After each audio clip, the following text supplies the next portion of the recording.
Saludos amigos y no tan amigos. Hoy vamos a hablar del hacktivismo, del amarillismo en el hacktivismo. ¿Usted sabe qué es el amarillismo? Bueno, el amarillismo es solamente exagerar noticias o presentar hechos de forma escandalosa para tratar de aumentar las vistas o las ventas, en este caso las vistas en YouTube. Por lo general son noticias o información que no cuentan con ninguna evidencia o escasas evidencias o nulas evidencias y sin una investigación claramente definida. Este tipo de video sensacionalista solamente muestran hechos fuera de contexto y generalmente son solo opiniones personales. Y pues obviamente vamos a ver el amarillismo apóstata y vamos a responder a ese amarillismo apóstata. Obviamente aquí tenemos un activista bastante conocido, aquí estamos. ¿Qué tan cierto es que los testigos de Jehová son masones grado 33? ¿No? Y miren cómo presentan la información, un símbolo masónico, el logotipo de nuestra organización y el número 33, ¿no? Y yo me imaginaba que iba a ser una investigación periodística con, no sé, expertos, historiadores, personas que tuvieran conocimiento sobre la masonería, iban a presentar fotografías o fotos de la información. Pues adivinen con qué nos encontramos el video. Con una señora ultracatólica con obvios síntomas de trastorno mental dando su opinión acerca de nuestra organización, los Testigos Cristianos de Jehová. O sea, una hora de una señora con trastornos mentales, ultra fanática de su religión católica, idólatra, y hablando peste de los testigos de Jehová. O sea, eso es lo que se resume el video. En serio, yo esperaba encontrar algo de calidad, una información que pudiera uno contrastar o enlaces a sitios y páginas especializadas. No, nada de eso. Solo el video trata la opinión de una señora que necesita ir al psicólogo, hablando pestes de los testigos de Jehová, diciendo que somos una secta satánica, que somos zombies, que no tenemos cerebro, que no pensamos por nosotros mismos.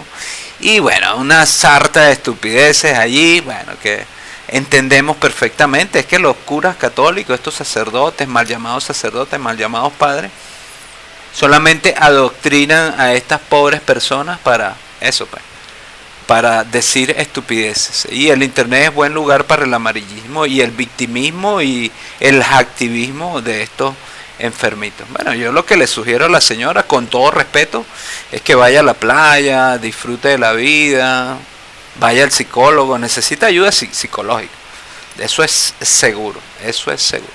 Bueno, pero vamos a seguir desenmascarando a esta organización criminal, el Vaticano, esta empresa criminal que se disfraza de religión. Estamos acá, su poder no tiene límites, ¿no? Miren, esto es una organización que solo está destinada para amasar inmensas cantidades de dinero. Eso no es otra, no tiene otra función el Vaticano. Esto es la empresa criminal con fachada de religión, la mafia criminal más antigua de la humanidad, que solamente enseña a los seres humanos a ser zombies sin cerebro, a no cuestionar sus propias creencias y a no analizar toda la información que ella presenta. Se ha arrogado el papel de ser la única verdad, o sea, la intermediaria de Dios y Jesús acá en la tierra. Ella misma se ha arrogado ese papel que no le corresponde. Y bueno, hemos visto todos los crímenes y toda la porquería que hay dentro de esta institución que no tiene nada de religiosa, como no, los obispos y sacerdotes no son nombrados por Espíritu Santo, sino simplemente operación colchón. El que se acueste con el influyente, bueno, ese es el que va a tener el cargo de obispo, cardenal o cualquier otro puesto de autoridad dentro de esta institución. Y esto es apenas la punta del iceberg, o sea, ni siquiera es toda la información de la corrupción que hay en esta empresa criminal. Así que bueno, les sugerimos a los apóstatas que por lo menos eleven un poquito más el contenido del video. A mí no me parece que sea este tipo de contenido para personas inteligentes, ¿no? Eso me parece un poco más de fanatismo religioso y antirreligioso. Y viniendo de los católicos idólatras, me parece de verdad bastante cuestionable. Para una persona que tiene obvios problemas mentales, no tiene ninguna validez.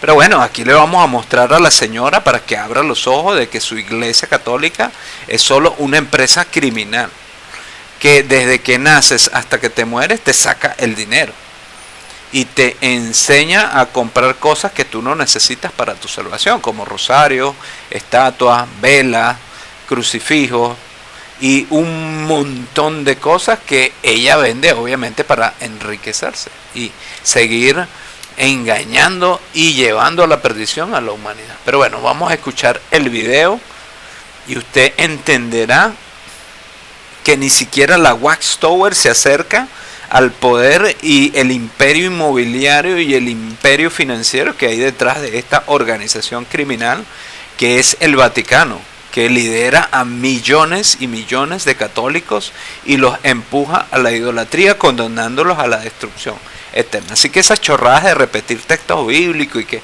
esta roca y que Pedro, esos son estupideces de esta gente que no usa el cerebro. Así de simple.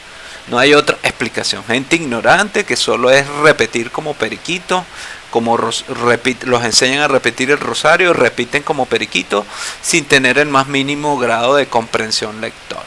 Así que bueno, escuchemos el video y usted va a abrir los ojos a todo lo que es esta mafia criminal llamada el Vaticano, que solo se dedica a convertir en zombies sin cerebro a gente fanática y con obvios problemas mentales. Así que bueno, si usted considera este video información de primera mano sobre los testigos de Jehová, pues permítame decirle que esto es basura amarillista, así de simple. Este video yo lo clasifico como basura amarillista apóstol, simple y vulgarmente. O sea, una señora católica idólatra ahí hablando peste, llamándonos secta satánica. Es todo lo que presenta el video. Y bueno, no tiene ninguna validez. Aquí vamos a presentar información que es realmente la verdad acerca del Vaticano. Pongan atención. Sobrevivir guerras mundiales, crisis financiera. Es quizás el imperio más grande del mundo. Una industria que genera miles de millones de dólares por día y su alcance y poderío no tienen comparación. Ha logrado sobrevivir guerras mundiales, crisis financieras y el fin de regímenes en múltiples territorios. Además, fue la primera compañía transnacional. Sus múltiples sucursales y fuentes de financiamiento son envidiadas por las empresas y compañías más exitosas del orbe. Empresas como McDonald's o Burger King son un bebé en pañales si lo comparamos con este gran monstruo con 2000 años de historia. Seguramente tú has sido consumidor de sus productos sin siquiera saberlo. Estamos hablando de la Iglesia Católica y el Vaticano. Su poder es tan grande que se podría considerar incluso como un gobierno alterno. Durante siglos, esta gigantesca empresa ha atrapado millares de seguidores, haciéndose pasar por una fundación de beneficencia. Con esta fachada, ha logrado preservar y expandir la última gran monarquía absoluta de Occidente. Historiadamente ha sido responsable del deceso de millones de personas solo por ir en contra de su idealismo. Pues aunque no lo creas, esta institución ha sumado más muertes que la Primera y Segunda Guerra Mundial juntas. Pero, ¿cuál es el origen del cristianismo y la Iglesia? ¿Cómo ha logrado su expansión la Iglesia Católica? ¿De qué manera ha logrado acumular su riqueza y poderío? ¿Desde cuándo existen los papas? ¿Cómo ha obtenido la Iglesia tantos recursos y poder económico? Porque se considera un imperio millonario que incluso es accionista mayoritario de acciones de empresas como Coca-Cola y en el Centurion Global Fund, entre muchas más inversiones que expondremos a continuación. Quédate con nosotros a ver este documental para conocer en detalle la historia de esta organización, sus medios de financiamiento, los escándalos en los que ha estado inmersa, la cuestionable utilidad que han tenido sus ganancias y el lugar en donde terminan.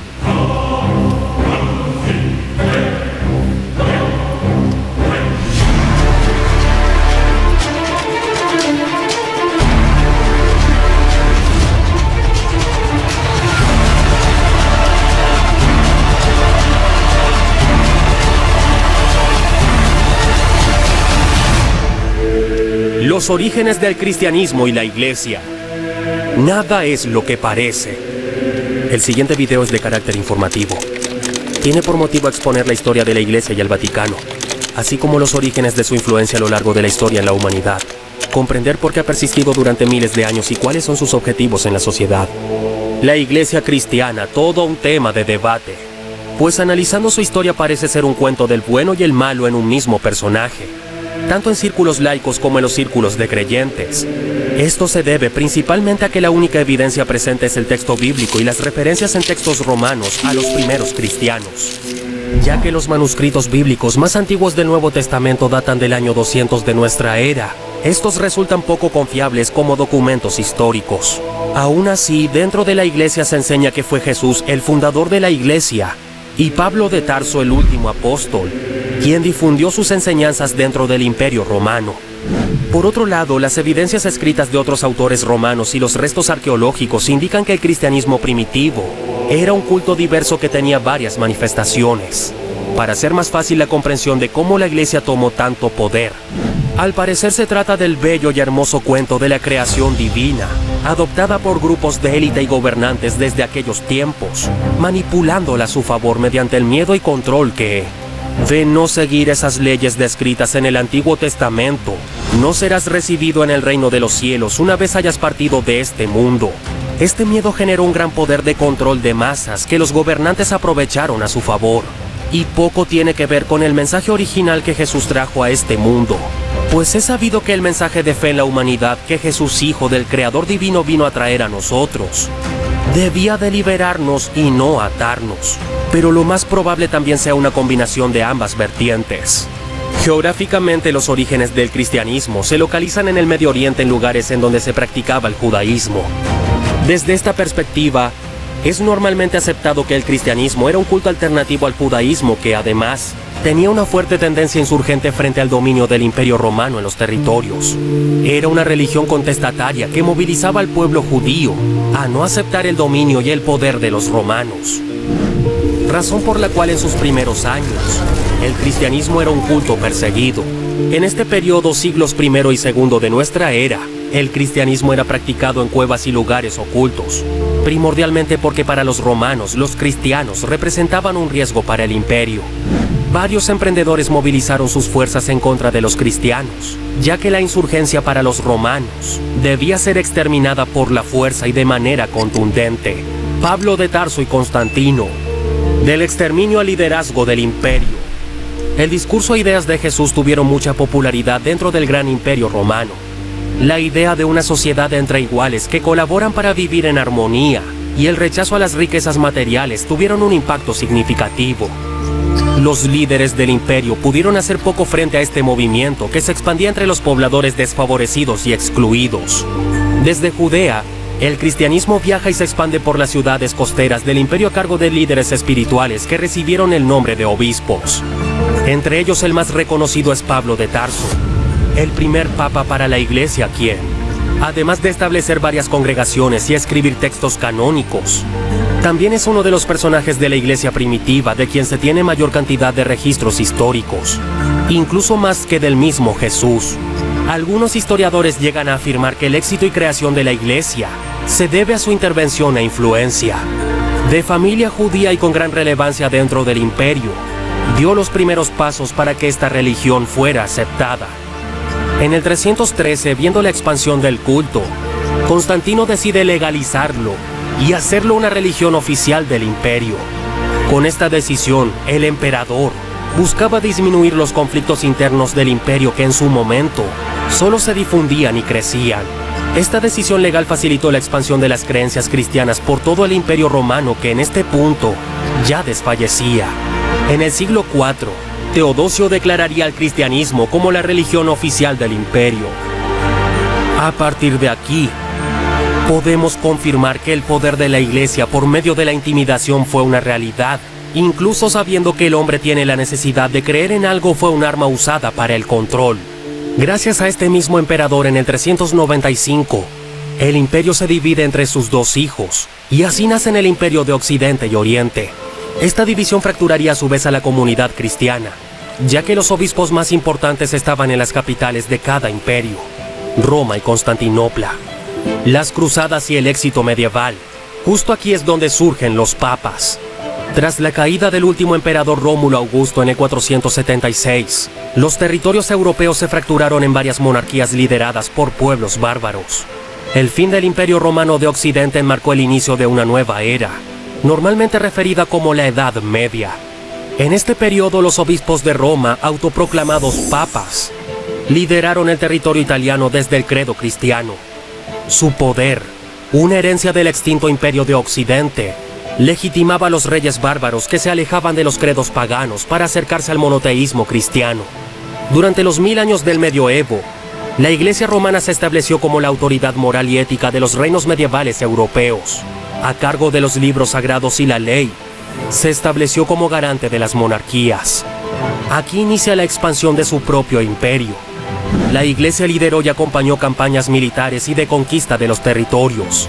Al apoyar a las monarquías y líderes de la época, la institución percibió acceso a tierras y riquezas. Desde el siglo VII, el surgimiento y expansión del Islam representó una oposición territorial por el Mediterráneo. Los musulmanes dominaron el Medio Oriente y el norte del continente africano.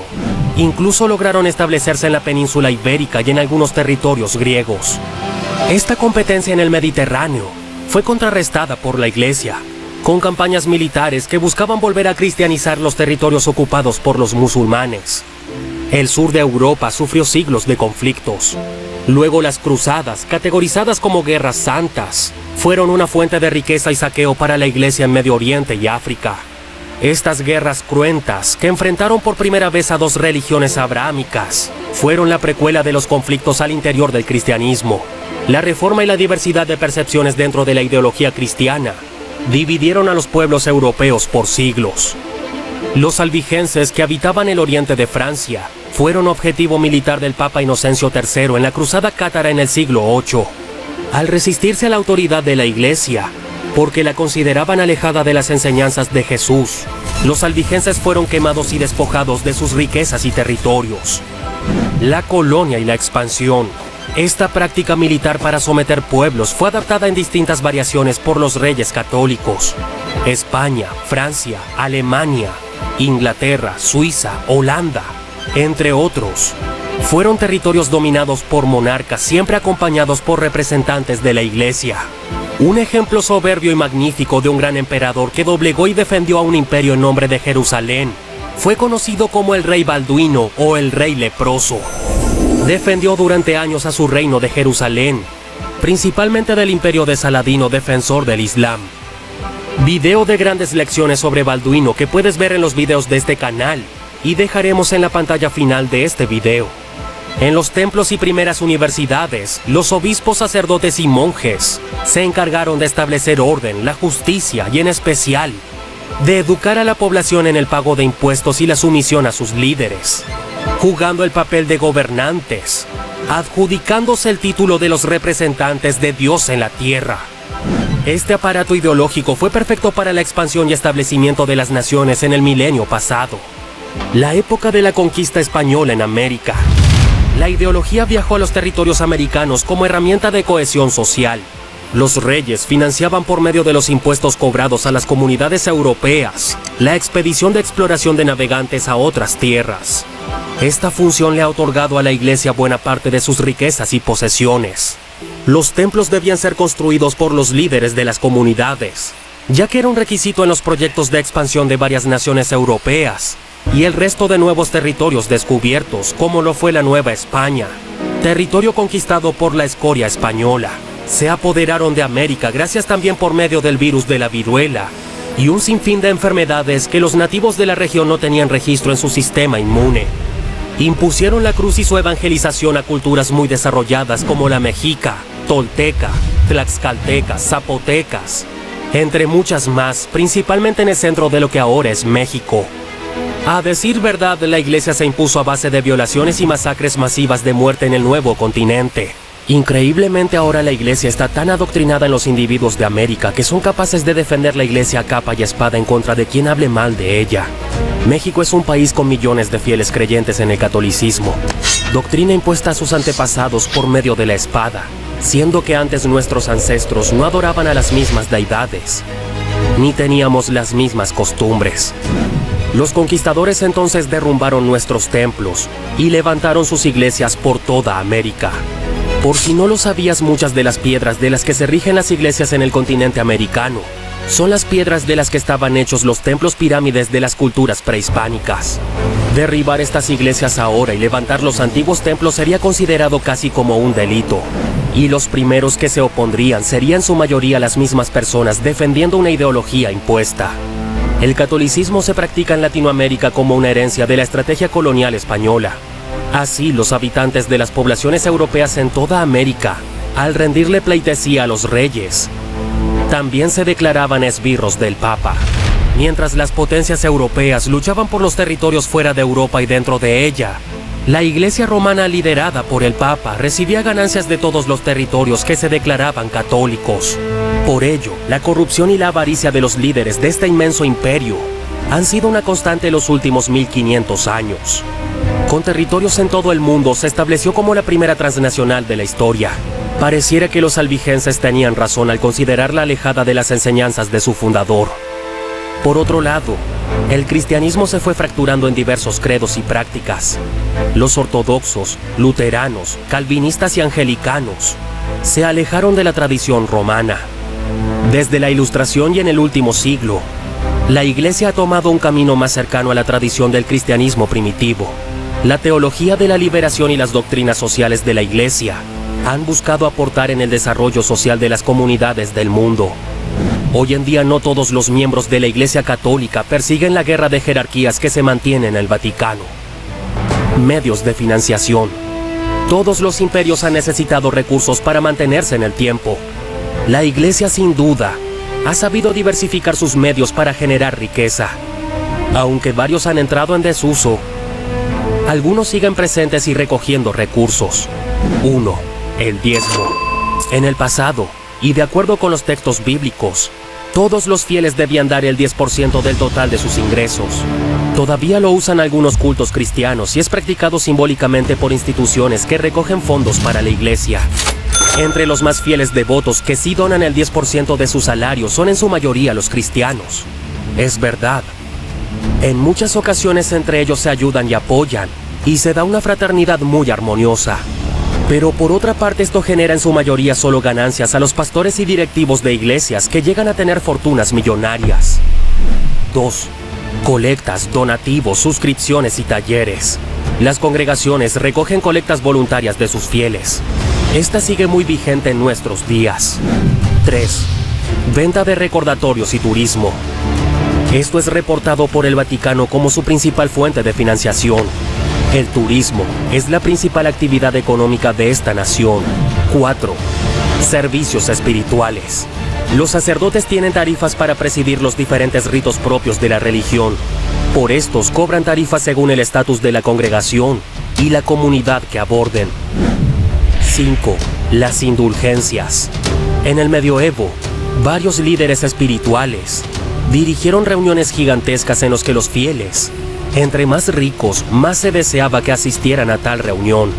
6. La Inquisición. Este era el sistema judicial de la Iglesia. Uno de los delitos más graves consistía en ser un hereje. Este señalamiento podía ser utilizado como excusa para tomar las riquezas de los enemigos. Un medio injusto pero efectivo para tomar territorios. La Iglesia y el Vaticano son de las organizaciones más longevas que funcionan como un gobierno y modo empresarial. Entre sus principales inversiones se cuentan muchas como son las siguientes. Socio mayoritario de acciones de The Coca-Cola Company, la refresquera más grande de todo el mundo. El Vaticano tiene su propio banco fundado en 1942, con un capital de más de 8.000 millones de dólares en activos. Estos están dispersos en fondos de inversión que cotizan en bolsa de valores como Centurion Global Fund, además de tener más de 1.200 millones de dólares en activos fuera de balance, es decir, en activos no declarados. La ciudad-estado del Vaticano es responsable de operar los museos del Vaticano, y en 2014 tuvo un excedente de 63.5 millones de euros. Más de 12 millones de visitantes han acudido al Vaticano para presenciar eventos en los que participe el Papa Francisco. Y esas cifras ni siquiera incluyen la asistencia a eventos del Papa Francisco que se llevaron a cabo fuera del Vaticano. Eso representa otros casi 13 millones de visitantes. El Papa Benedicto recibió 20.5 millones de visitantes durante su papado desde el año 2005 hasta el 2013. La Iglesia alrededor del mundo genera un comercio multimillonario con la canonización de santos nuevos, ventas de recuerdos, estatuillas, souvenirs, Biblias, medallas y todo tipo de figuras y productos relacionados con la Iglesia. Se calcula que este negocio representa ganancias de 10.000 millones de dólares por año. Según la BBC, un cálculo estimativo, un 60% de los fondos de la Iglesia Católica proviene de Estados Unidos, seguido por Alemania, Italia y Francia en términos de contribuciones. Increíblemente, América Latina se ha convertido de los países más devotos del catolicismo y el cristianismo, países que en su mayoría tenían otras culturas y religiones que no pertenecían a estas vertientes. Es propietaria de museos, iglesias y catedrales más emblemáticas de todo el orbe. Incluso la Capilla Sixtina pintada a mano por el reconocido escultor y pintor del Renacimiento Miguel Ángel, considerado el mejor escultor y pintor de la historia, fue alquilada recientemente por la marca Porsche, pagando una suma considerable al Vaticano, aunque se supone las iglesias no deben ser rentadas. 40 fanáticos de Porsche pagaron $5.900 para asistir a una gala bajo el famoso techo pintado de Miguel Ángel, como parte del proyecto de arte por caridad del Papa Francisco. La Iglesia es considerada como una monarquía. El jefe de Estado de esta organización es el Papa. Se considera como el representante del jefe absoluto del Vaticano y por ende de toda la Iglesia Católica.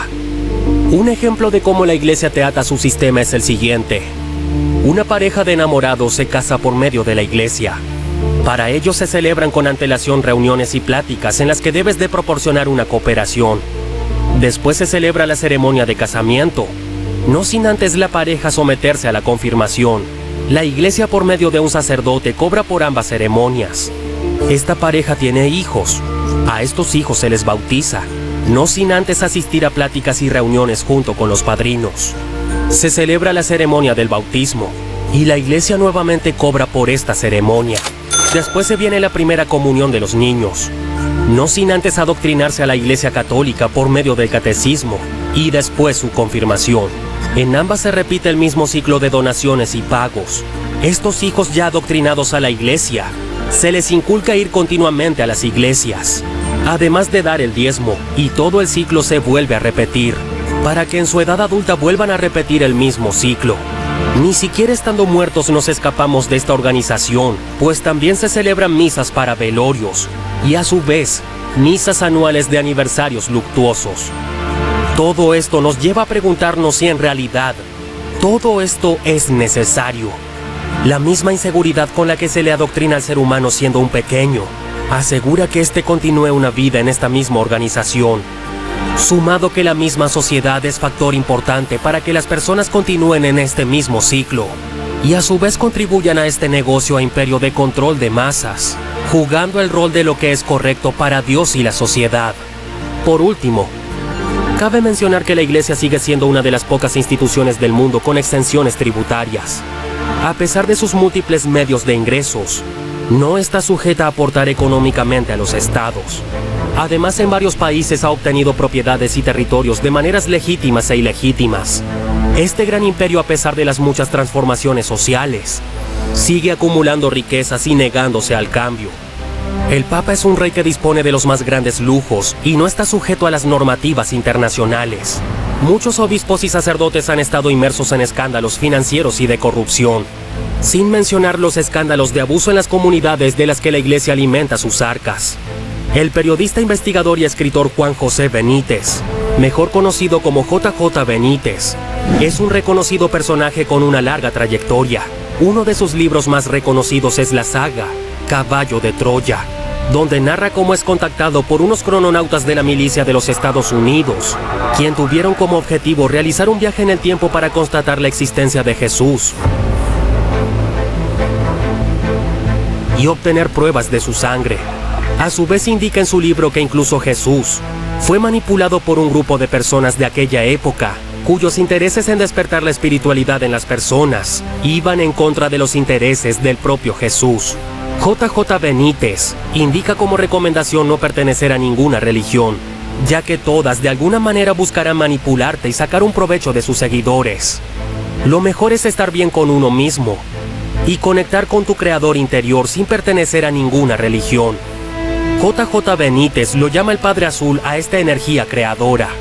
Si deseas que hagamos un especial de JJ Benítez y su libro Caballo de Troya, déjalo en los comentarios. Esperamos que hayas podido conocer un poco más sobre el imperio más grande de la historia y medios de financiamiento. Esta es una historia que se sigue contando. Si te gustó, compártelo con tus amigos. Bueno, ahí tienen entonces la iglesia de esta empresa criminal, la historia de esta iglesia disfrazada, esta empresa criminal disfrazada de religión. Además, siempre ha sido eso, una empresa criminal. Así que esto no es nuevo, esto es de conocimiento público, cómo esta organización criminal ha adoctrinado a millones y millones de seres humanos en la Tierra solamente para repetir como loritos algo que es una completa mentira y mantenerlos esclavizados a doctrina y ritos paganos e idolatría, cosas que violan todos los mandamientos dejados por Jesús y Jehová en las Sagradas Escrituras. Pero bueno, el nivel de cinismo de esta gente no llega hasta acá. El Vaticano no solo es una gran empresa comercial que reúne millones, millones y trillones de dólares, sino que también se ha erigido en una empresa corrupta desde adentro, ¿no? Desde sus más altas cúpulas, desde el Papa hasta esta curia romana. La curia romana vendría a ser como el equivalente al cuerpo gobernante en nuestra organización, pero no estaríamos hablando de 8 viejitos, ¿no? Sino una cantidad mucho mayor de sanguijuelas que viven de las inmensas fortunas del Vaticano. Pues ya vimos todos los sistemas de recolección de dinero que hacen estas personas, ¿no? Entonces ahí vemos, ¿no?, que detrás de del activismo hay estos intereses católicos, estos intereses idólatras de mantener y seguir manteniendo engañadas a las personas a la apostasía y a la idolatría y condenándolas a la destrucción. Lo que yo les decía, que este video es basura amarillista. O sea, no tiene ningún tipo de contenido serio ni ningún tipo de documentación. Solamente la opinión de una señora fanática católica idólatra. Es todo lo que se consigue allí. Yo dejé mi comentario. Esto es amarillismo mezclado con mucha incoherencia argumentativa. No tiene nada de credibilidad. Nada, absolutamente. Y a esta señora se le nota trastornos mentales. Esto no tiene ningún tipo de credibilidad. Esto es amarillismo puro y duro, así de simple. Y si es católica, pues imagínense, aquí la vemos utilizando crucifijos y bueno, todo lo demás. ¿Qué más podemos pedir? Pero bueno, esto no queremos dejarlo aquí. Vamos a seguir examinando la porquería que hay dentro de la Iglesia Católica. Así que sigamos escuchando. La historia de los papas de la Iglesia Católica está teñida de crímenes, traiciones, secretos y misterios. Son muchos los teólogos que hablan de una batalla en el interior de la institución que se viene librando desde hace siglos. Y los sumos pontífices no estarían exentos de esas luchas. La Santa Sede e la Curia Romana avevano degli enormi problemi interni. ¿Cuáles son los crímenes y pecados que estuvieron ocultos durante siglos en el Vaticano y hoy comienzan a ver la luz? Hubo sacerdotes que cometieron el delito terrible de la pedofilia y entonces esto dañó mucho a la iglesia por el hecho de que quería de alguna manera ocultarse. Papa Benedetto XVI potesse finire in un attentato. ¿Cómo se establece la estructura de poder de estos hombres que gobiernan la fe de millones de personas alrededor del mundo? La Chiesa Cattolica attraverso i secoli si dà una struttura monarchica, imperiale, in cui il Papa comanda su tutti. ¿Fueron siempre los papas de la Iglesia Católica hombres de fe y humildad? ¿O pudieron ser personajes ambiciosos y deseosos de poder? Certi papi sono stati troppo amici di dittatori, capi di Stato sanguinari. La verdad detrás de los papas. Divinidad cercana al Todopoderoso. ¿Fieles representantes de Dios en la tierra? ¿O perfectos impostores escondidos detrás de los anchos muros del Vaticano?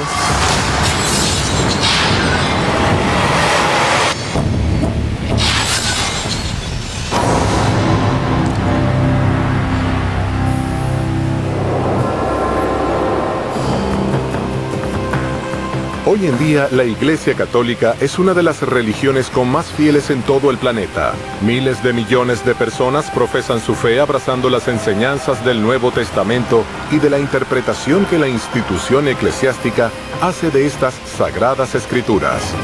¿Qué manera fueron sucediéndose los hechos que pasarían del mensaje de un humilde y pobre campesino como Jesús a la de los papas de la historia del catolicismo? Pedro, según la tradición, es el fundador, digamos, el primer papa a quien Jesucristo encomendó la fundación de la iglesia. Jesús le va a decir a este hombre llamado Simón Bar Yonai, tú serás desde ahora la piedra. Es decir, ahí nace el nombre Pedro. Pedro es una palabra derivada del griego que quiere decir piedra. Y tú serás la base de mi comunidad. En griego, eclesia, derivado de la palabra iglesia. A ti te daré las llaves del cielo. Todo lo que tú prohíbas sobre la tierra será prohibido en el cielo. Todo lo que tú permitas en la tierra será permitido en el cielo. Desde los propios orígenes del movimiento de Jesús es precisamente un mensaje orientado a los outsiders, es decir, a las clases que precisamente no están asociadas con el poder. Eso es lo que caracteriza a Jesús. Pedro va a ser considerado tradicionalmente el primer obispo de Roma porque es el primero que está enfrente de la comunidad clandestina de los creyentes. Entre el año 303 y 311, los cristianos padecerían la más sangrienta persecución oficial del imperio. ¿Qué clase de prédica proclamaba Jesús, capaz de alterar incluso a las máximas autoridades del imperio romano? Es un mensaje dirigido al pueblo, dirigido a las prostitutas, dirigido a las mujeres, dirigido precisamente a los que eran rechazados por el cuerpo central, incluso por aquellos que no se habían beneficiado del poder. Y precisamente por eso estaba inherente el peligro que representaba un movimiento como el de Jesús para las clases gobernantes. En las primeras épocas, estos creyentes en Jesús van a ser herejes contra los que van a discutir, van a pelear. Lejos de aplacar o silenciar la fe cristiana, esta persecución le otorgó un carácter heroico a los apóstoles, y su martirio consiguió alimentar esta nueva fe que se extendió rápidamente en todo el imperio romano. En el año 313, el emperador romano llamado Constantino dice, desde hoy está permitido ser cristiano. ¿Por qué Constantino permite que Pedro sea considerado oficialmente como el primer papa de la Iglesia Católica? Es de algún modo un emperador acorralado por las guerras internas, por todos los celos que están detrás del imperio, y él mismo se da cuenta que lo estúpido es perseguir a los cristianos, que lo que hay que hacer es justamente con esa gente que se está extendiendo, con ese mensaje tan raro, tan extraño, que convierte a Raimundo y todo el mundo, seguirlo y más que todo, oficializarlo. Pero, ¿cuáles fueron las reformas, pactos o estrategias que llevó a cabo Constantino para aceptar al catolicismo como religión oficial dentro de su imperio? convenía decir que Constantino se había convertido, porque era más fácil el trabajo y él podía tener más poder sobre los pueblos que así lo habían decidido. Se va a acercar a los grupos cristianos, va a convivir con ellos y retoma mucho de su ideología y de su teología para hacer la suya. Teóricamente el cristianismo podría no haber nacido, pero nació y pasó a ser ganador. Recuerda que hoy en día se considera que aproximadamente 2 billones de personas, es decir, 2.000 millones de personas, son de origen cristiano, tanto si son creyentes como no. ¿Cómo es que un hijo de un carpintero que predicaba descalzo hoy sea representado por autoridades de altísimo poder económico y rodeados de lujo? ¿Qué menciones a estas figuras se pueden encontrar dentro de las páginas del libro sagrado? No hay mención al papado. Las menciones son esas ambiguas que el papado dice que refieren a él. El hecho de darle las llaves del reino celeste, el hecho de Jesús lo elige por sobre los demás discípulos. Ahora, esto es una construcción papal del origen del papado, pero si yo leo la Biblia no tengo por qué pensar que ahí tiene que haber un Estado Vaticano. ¿Cómo se instauró la figura del Papa y de qué manera eran elegidos? Durante los primeros 3 siglos de desarrollo del cristianismo, elegían, digamos, a aquella gente que le mereciera respeto para dirigirlos, llamándose papas también, pero como un apelativo cariñoso, ¿no? Que no implicaba en sí un sentido de la autoridad como lo conocimos después. Cuando se construye el papado es un fenómeno tardo, antiguo y medieval. No tiene que ver con Jesús, no tiene que ver con il cristianismo iniciale, è un fenomeno posteriore. Il grande passaggio interviene nel IV secolo d.C., quando il cristianesimo, che era una religione perseguitata, diventa religione di Stato.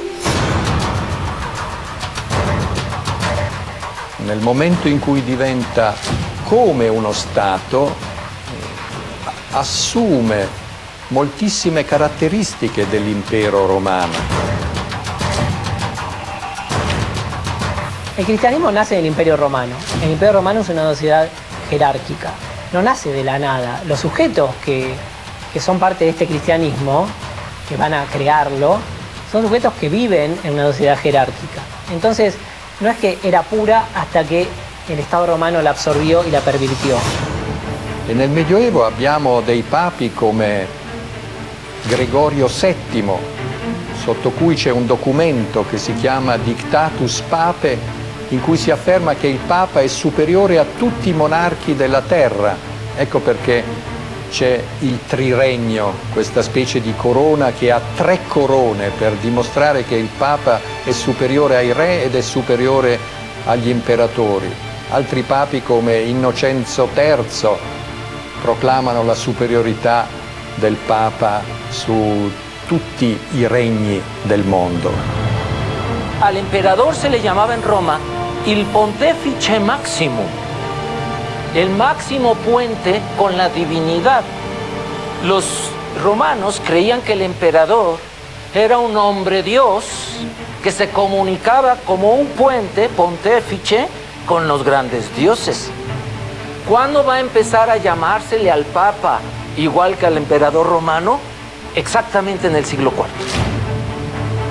Si la religión católica logró institucionalizarse dentro del Imperio Romano, ¿cuáles fueron las simbologías que adoptó para mimetizarse con el poder imperial? Lentamente i papi indossano anche i vestiti degli imperatori, il mantello rosso, le scarpe di porpora. La stola indicava il potere delle chiavi, cioè il potere del Papa di essere anche capo di Stato. Los símbolos tradicionales de los líderes de la Iglesia Católica se encuentran con el papado de Francisco. ¿Qué reforma adopta este papa respecto a los gestos que mantenían sus antecesores? Lui, con un gesto solo, si è spogliato di tutto, cioè si è spogliato di 16 secoli di tradizione. La faccia funerea, bianca e trasudante sudore delle cerimoniere, che aveva in braccio la stola del Papa. Dicono le voci che cercarono di convincere il Papa di mettersi le scarpe rosse e la mantella, e il Papa rispose che se le piacciono così tanto se le metta lei. Questo Papa ha cominciato a porre dei gesti coerenti con il suo nome, perché il nome che ha assunto di Francesco non è un nome papale, ma è una condanna per lui. Existen siglos de historia detrás de la construcción del primer papa del catolicismo, con supuestos momentos de oscuridad y tramas secretas que atravesarían la metamorfosis actual del Santo Pontífice. Los líderes de la Iglesia Católica Apostólica Romana son alabados por sus fieles como representantes directos de Dios en la tierra. Pero, ¿es posible que los papas contemporáneos escondan acciones asociadas al pecado para la fe cristiana? ¿Tuvo acaso el Papa Juan Pablo II un amante que ocultó al poder del Vaticano? ¿Cuál fue el motivo de la renuncia del Papa Benedicto XVI?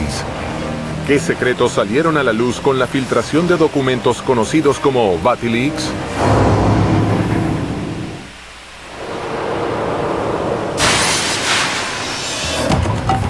El Papa es para la religión católica la máxima autoridad religiosa. Por debajo de él se extiende una cadena jerárquica de cardenales, obispos y sacerdotes que llega a todos los rincones del planeta. ¿Cómo surgió la jerarquía que lleva las riendas de esta multitudinaria religión? En la antigüedad hubo mucho conflicto entre qué obispo tenía mayor autoridad sobre cuál otro. ¿Quién lo definió? La política y la guerra. Pensemos que el Vaticano tiene una historia muy negra. El nacimiento del Estado Vaticano y la elección de los distintos papas han sido documentados a través de la historia. De allí surgen versiones sangrientas, cargadas de misterio, traición y pujas de poder. ¿Pudieron atentar contra la vida de un papa desde adentro mismo de la religión? ¿Se cometieron crímenes e intentos de asesinato contra la figura más importante y venerada de la religión católica? El papado es la estructura existente más vieja que hay. Parece una secuencia de individuos, ¿no? con vicios o con virtudes. Bonifacio VIII es de alguna manera el papa culminante de los papas medievales, ¿no? Se lo acusa de vender o comprar cargos hasta el punto en el cual se produce el atentado. El Formoso forma parte de uno de los episodios más singulares de la historia pontificia, ¿no? En el momento en que él muere, el papa sucesor lo saca del sepulcro y lo somete a juicio. Se anulan todas las decisiones de Formoso y finalmente el cadáver de Formoso va a terminar arrojado en el Tíber. Esteban justamente tampoco termina muy bien, la facción contraria en su momento en este movimiento pendular político lo va a llevar también a terminar en la cárcel y estrangulado aparentemente por los carceleros. Con Juan se prolonga este mismo problema, había sido educado, aparentemente bien educado para tener una vida más laica y a los 18 años lo escogen papa. Juan no tenía evidentemente mucha vocación sacerdotal y fácilmente fue pasto de toda detracción, ¿no? Ha pasado un poco a la historia como un papa de vida licenciosa, se ha dicho que había muerto precisamente mientras estaba en medio de una orgía. También es un buen ejemplo de lo que implicó los avatares del pontificado en ese periodo tan difícil que acabo de mencionar. Hubieron muchos papas muy lejanos del pueblo. Esta tradición de intentar acercarse al pueblo la inicia Juan Pablo I, le costó la vida. Juan Pablo II intentó, le costó un atentado y lo encerraron en un papamóvil. Se cometieron crímenes e intentos de asesinato contra la figura más importante y venerada de la religión católica. ¿Cuáles fueron los casos más resonantes de la historia papal vinculados a posibles homicidios? Juan Pablo I sabemos que fue un hombre muy comprometido en su época de sacerdote con causas sociales y cuestionando muy duramente aquella obra creada por Pío XII que era el aparato financiero del Vaticano, este cuestionamiento le va a llevar a la muerte, ¿no?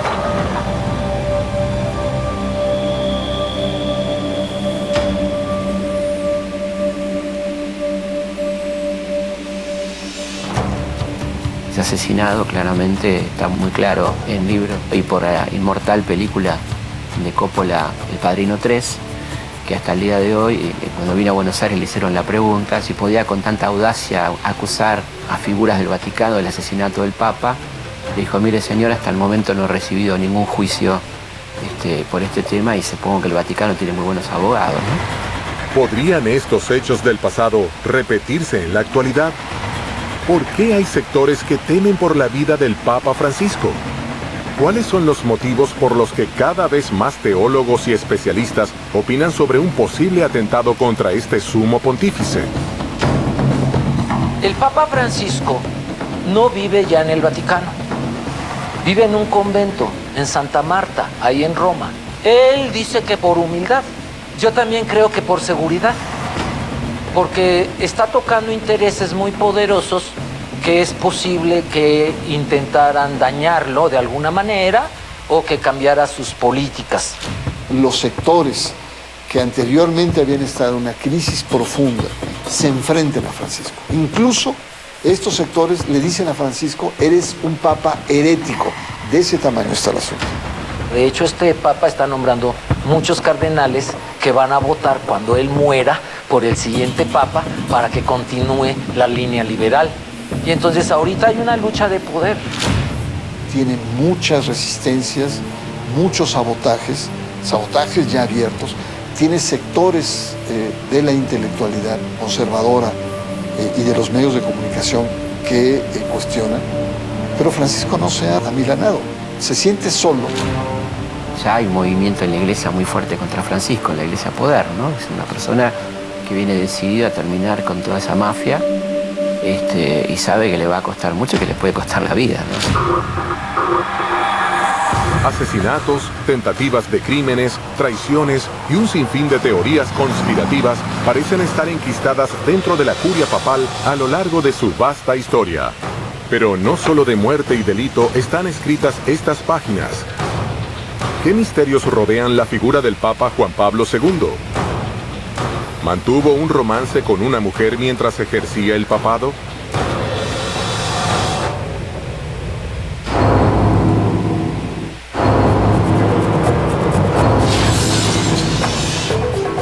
Una de las figuras más populares de la Iglesia Católica es la de Juan Pablo II. Pero ¿por qué algunos aseguran que sus motivos eran más políticos que humanitarios? ¿Cuál es la historia detrás de las supuestas cartas de amor que habría mantenido con una mujer y fueron descubiertas recientemente? El Papa Juan Pablo II fue el primer papa global, el primer papa que entró en las casas de los que no son católicos. Un papa televisivo, coincidió también con el cambio en las tecnologías de los medios de comunicación. Juan Pablo II llega con un proyecto muy claro: consolidar, reforzar la unidad de la Iglesia. Él al llegar se encuentra con una iglesia polarizada, lo que podríamos simplificar diciendo derecha e izquierda, y quiere dejar muy claro que hay una sola iglesia. Giovanni Paolo II nel 2000 aveva pronunciato il grande atto di pentimento per gli errori e gli orrori commessi dalla Chiesa Cattolica attraverso i secoli, l'antisemitismo, le guerre di religione, l'Inquisizione. Giovanni Paolo II aveva riunito nel 1986 ad Assisi tutti i capi delle religioni mondiali per pregare insieme per la pace. Queste cose avevano destabilizzato i conservatori, che quindi volevano di nuovo un papato più tradizionalista. Fue fundamental cuando se transformó en el primer papa de la era moderna que llegaba a una sinagoga, el primero también que llegó a una mezquita, precisamente para destacar ese respeto que él consideraba era fundamental realmente para acercar a los seres humanos, para llevar a esa convivencia que pasa a ser tan necesaria en el mundo en el che nos ha toccato vivere. Giovanni Paolo II ha regnato per quasi 28 anni e dunque è stato un regno lungo e in quel periodo di tempo è riuscito a strutturare tutto il suo potere in maniera quasi dittatoriale all'interno del Vaticano.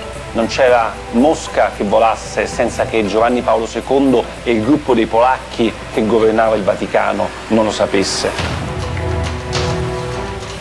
La figura del Papa Juan Pablo II es considerada por muchos como una de las más recordadas de toda la historia, aunque también hay algunas voces que se levantan contra sus vínculos e influencia política. Un objetivo fundamental para Juan Pablo II en la década de los 80 es luchar contra el comunismo en todos los frentes y en todos los espacios.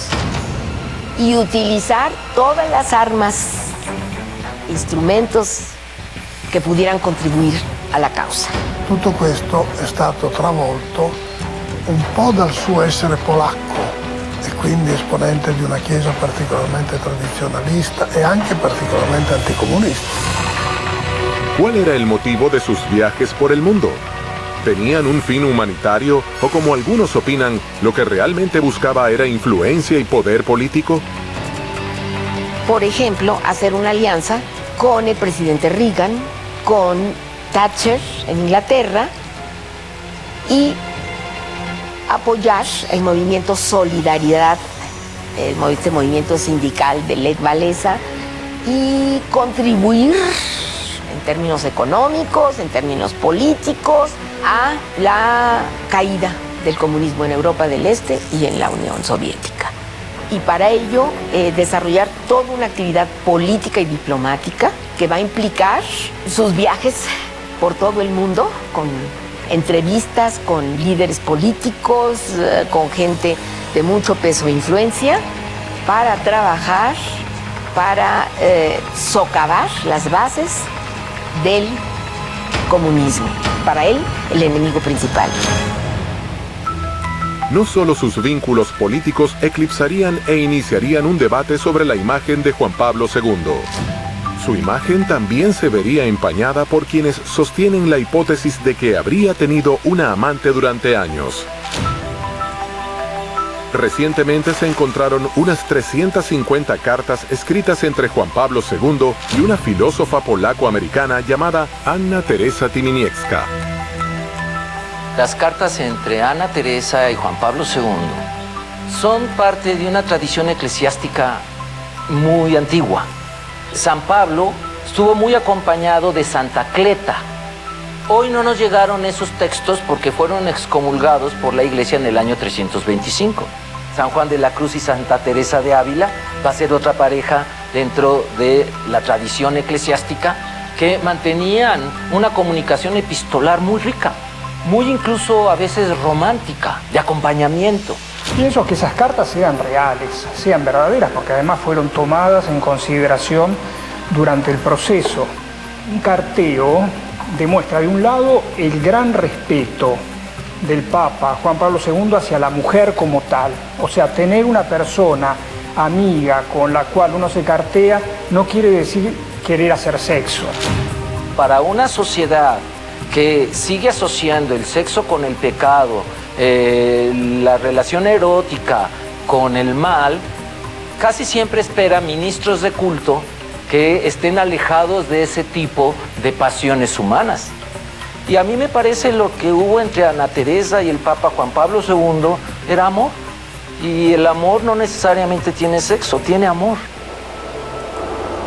De lo que recuerdo, se hablaban temas teológicos, se hablaban temas filosóficos, y una de las últimas cartas que Juan Pablo II le escribió incluso le regala un escapulario de la Virgen del Carmen. No sé si esta señora era creyente o no, pero en fin, demuestra que era una relación de un nivel muy alto. En una de sus cartas, fechada en el año 1976, Juan Pablo II escribiría: «Querida Teresa, he recibido las 3 cartas. Escribes sobre estar rota por dentro, pero no pude encontrar una respuesta a estas palabras». Y en una carta del 10 de septiembre de 1976, le envía un escapulario y añade: la dimensión en la que acepto y te siento en todo tipo de situaciones, cuando estás cerca y cuando estás lejos. Me lo augurerei per loro di nuovo, cioè siccome non ci vedrei niente di male o di deprecabile, se è successo tanto meglio, ma di più. Que Juan Pablo II haya tenido un amante me parece casi de fábulas, una cosa absolutamente irreal. Con muchas opiniones divididas, la verdad sobre la relación seguirá siendo un misterio. Más allá de la polémica, el Papa Juan Pablo II se transformó en un personaje que atravesó fronteras y construyó puentes interreligiosos. Tanto es así que fue canonizado unos años después de su muerte. ¿Quién lo sucedería? Una volta morto l'imperatore e una volta eletto un papa più fragile e meno carismatico di Giovanni Paolo II, cioè Benedetto XVI, tutte le lotte e gli asti per la gestione del potere, per il controllo delle ricchezze economiche, per il controllo degli appalti, oltre a scontri dottrinari, sono esplosi. ¿Qué se sabe verdaderamente del papado de Benedicto XVI? ¿Cuáles fueron los motivos de su histórica renuncia? ¿Qué escándalos se encontraron en la filtración de los famosos documentos secretos conocidos como los Vatilix?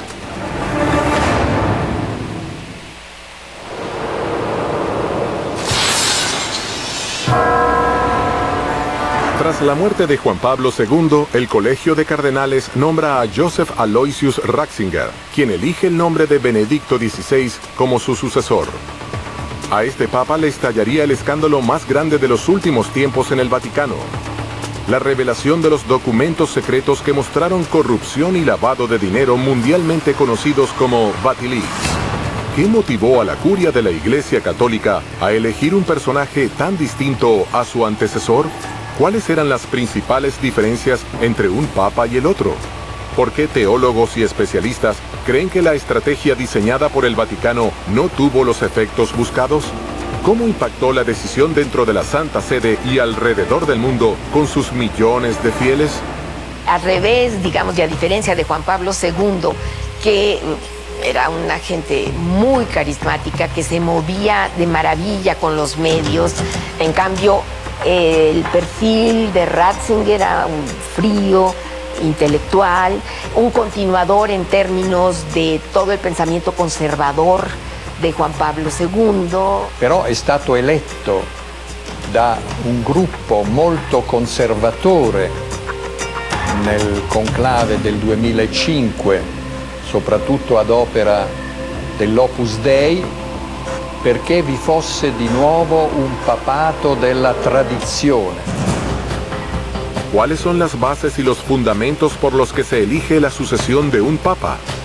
¿Está ligado a la capacidad, trayectoria individual o responde a un interés político de la institución religiosa?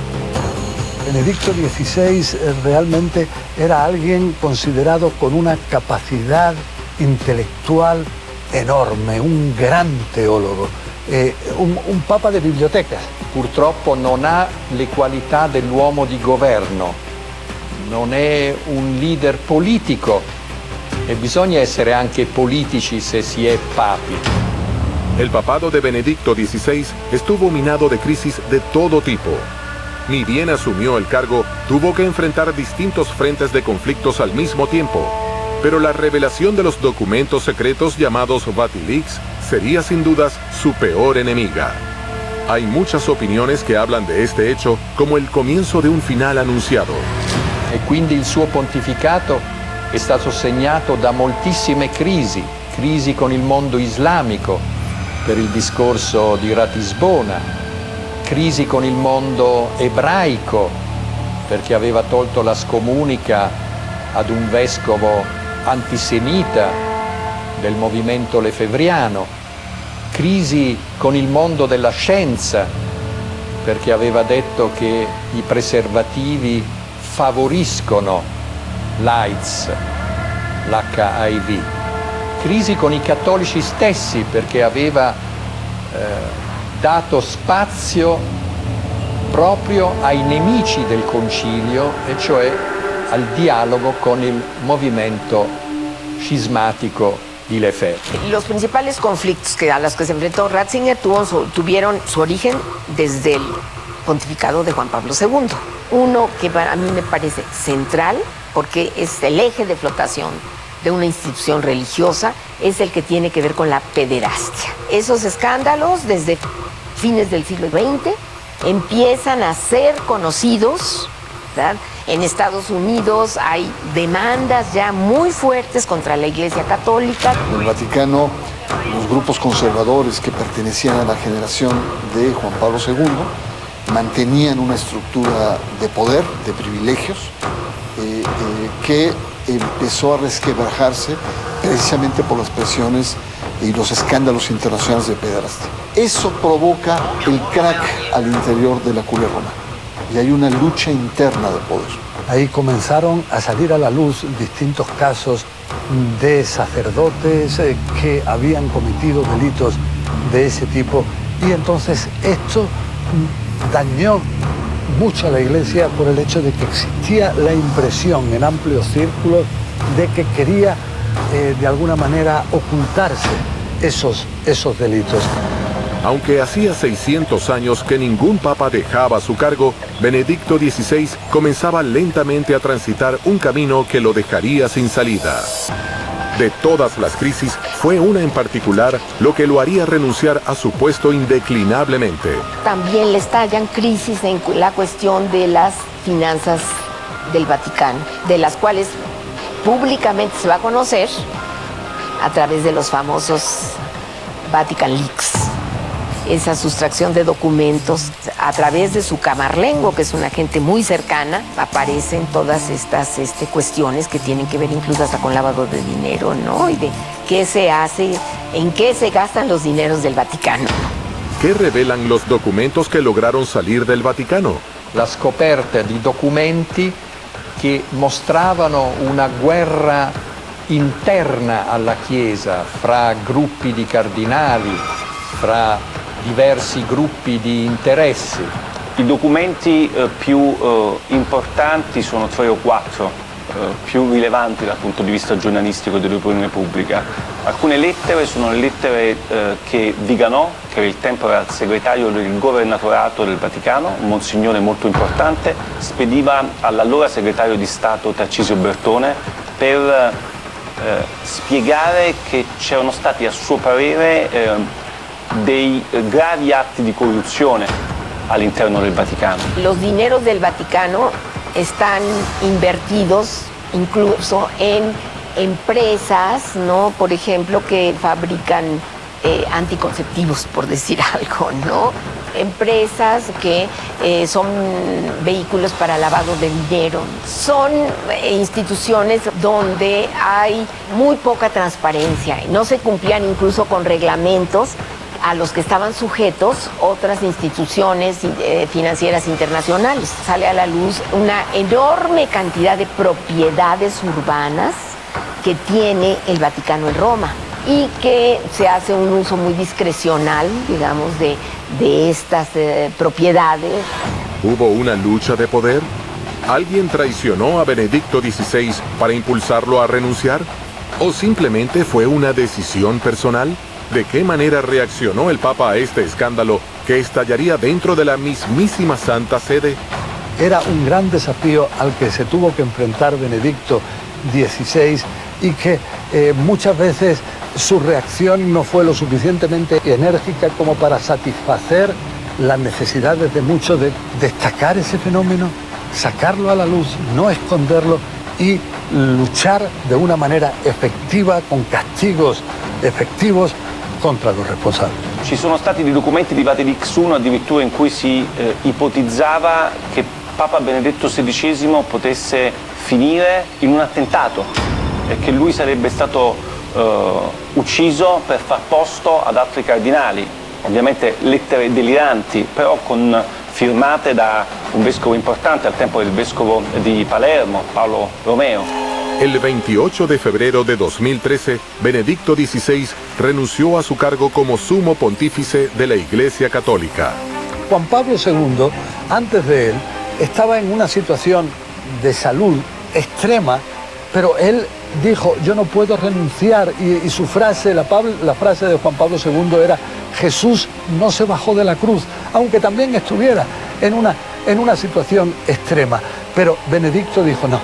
Benedicto, aunque quizás su estado de salud todavía le hubiese permitido seguir en el cargo, pero hay quienes piensan que quizás el gran problema que tuvo es que no se consideraba con fuerza suficiente para a veces pegar un golpe en la mesa e decir este cambio hay che hacerlo. Ratzinger non si è dimesso per le rivelazioni di Vatilix, Ratzinger si è dimesso perché il suo pontificato era entrato in un vicolo cieco e lui non aveva più la forza per gobernare. La renuncia de Benedicto XVI fue un electroshock para la Iglesia Católica, fue un electroshock para la cultura que había en la cultura vaticana y fue un modo traumático de trasmitir un mensaje que ha cambiado la Iglesia para siempre. Benedetto XVI è sicuramente un papa da ricordare, un ex papa che non era semplicemente il papa morto, e quindi secondo me è stata una decisione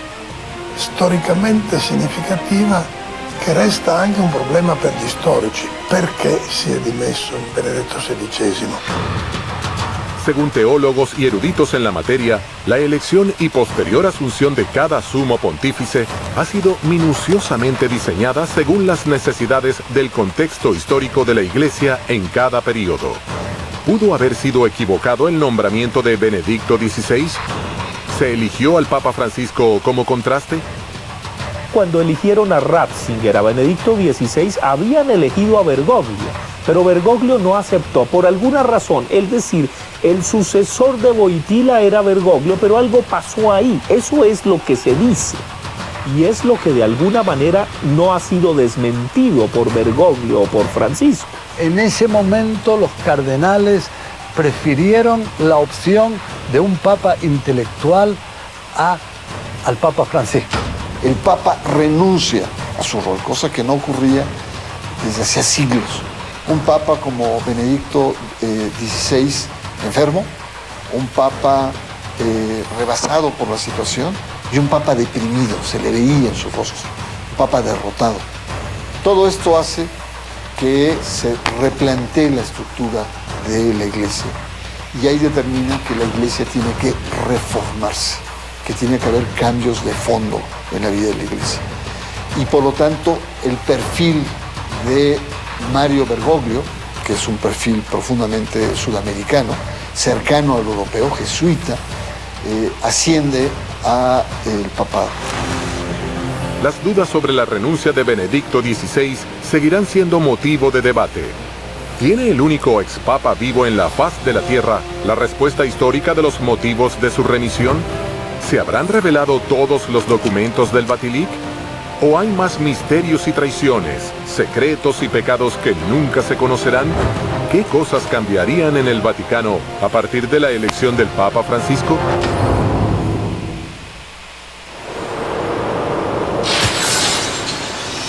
Luego de la renuncia de Benedicto XVI y de un breve periodo de sede vacante, en el año 2013 el cardenal sudamericano Jorge Bergoglio asumió el trono de Pedro. Habemus Papa.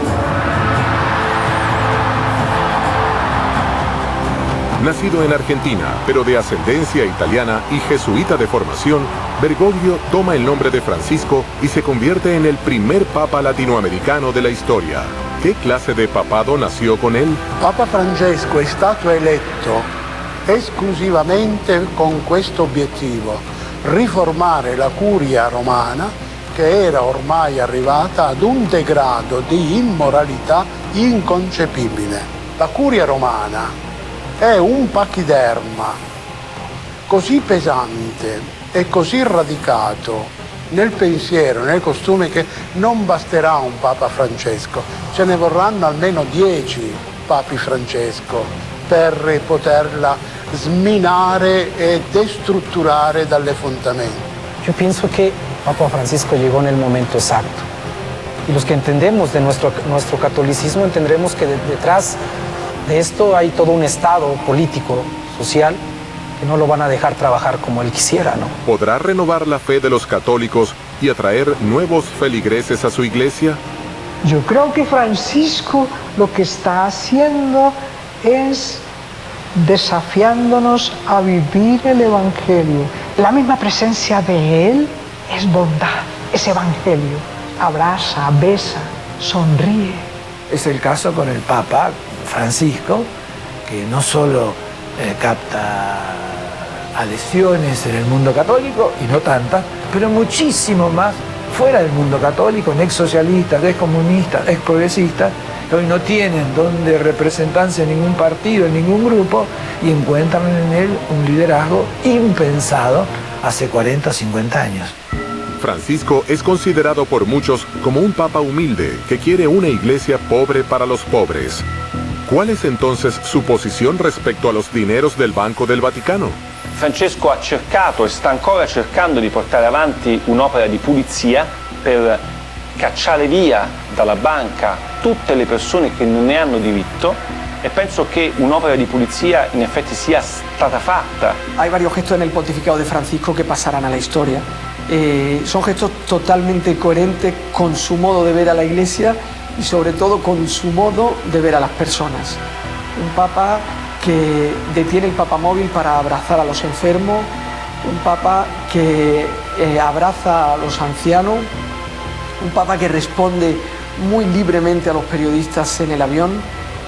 Yo creo que el Papa está cambiando la Iglesia Católica con estos gestos. Una imagen del Papa Francisco vale más que 1000 homilías. El Papa hoy se acercaría a los temas de actualidad con una mirada conciliadora.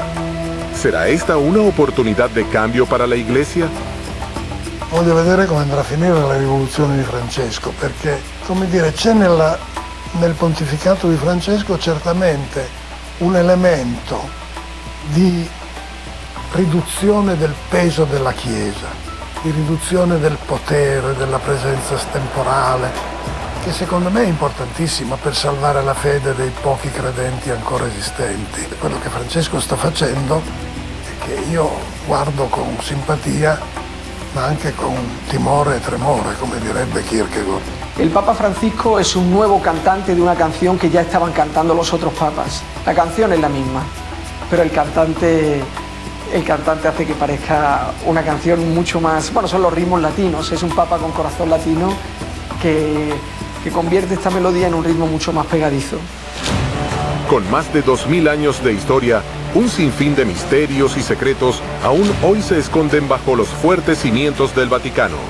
Las verdaderas causas de los papas asesinados, la renuncia de Benedicto XVI, la relación de Juan Pablo II con una mujer polaca y la filtración de los documentos Vatilix I y II son solo algunos de ellos.